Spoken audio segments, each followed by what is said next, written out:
વાત અમદાવાદમાં ઈડીએ સપાટો બોલાવ્યો છે।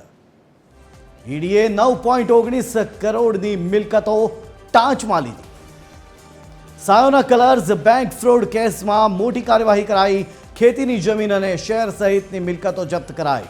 71.88 કરોડના કૌભાંડમાં ઈડીનો બીજો અટેચમેન્ટ ઓર્ડર।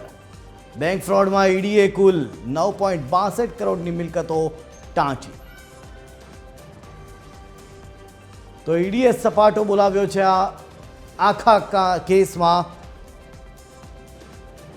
આ મામલે વિસ્તારથી વાત કરવા માટે સંવાદદાતા મૌલિક જોડાઈ ચૂક્યા છે ફોન લાઈન પર। મૌલિક, ફરી એક વખત ઈડીએ 9.19 કરોડની મિલકતોને ટાંચમાં લીધી છે, શું છે વધુ વિગતો?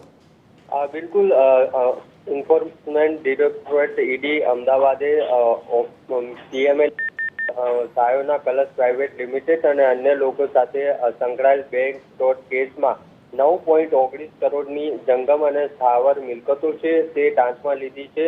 આ આખા કેસની તપાસ છે તે ઈડી દ્વારા જે સીબીઆઈ મુંબઈ દ્વારા નોંધાયેલી ફરિયાદના આધારે કરવામાં આવી હતી ને ફરિયાદમાં સાયોના કલર્સ પ્રાઇવેટ લિમિટેડ, તેના ડિરેક્ટર પરેશ પટેલ અને સેમરોક કેમી પ્રાઇવેટ લિમિટેડ અને તેના ડિરેક્ટર સાથે સંકળાયેલ હતી, જેમાં 71.88 કરોડની છેતરપિંડી કરવાનો આરોપ છે તે હતો, જેમાં બોગસ કરારો અને એકબીજા વચ્ચે નાણાંની ગોળ લેવડ દેવડ કરીને બેંક પાસેથી વધુ ક્રેડિટ લિમિટ મેળવવામાં આવી હોવાનો આરોપ છે તે હતો। અને ત્યારબાદ ઈડીએ આ સમગ્ર કેસની તપાસ છે તે શરૂ કરી હતી અને આ સમગ્ર કેસમાં ઈડી દ્વારા સીધી રીતે લોનના નાણાંથી ખરીદવામાં આવેલ 4 ખેતીની જમીન છે તે આ ઉપરાંત પ્રોવિઝનલ અટેચમેન્ટ ઓર્ડર હેઠળ ટર્મ ડિપોઝિટ, 2 ઔદ્યોગિક જમીન અને 1 રહેણાંક ફ્લેટ અને 2 ડીમેટ એકાઉન્ટ છે તે ટાંચમાં લેવાની પ્રક્રિયા છે તે હાથ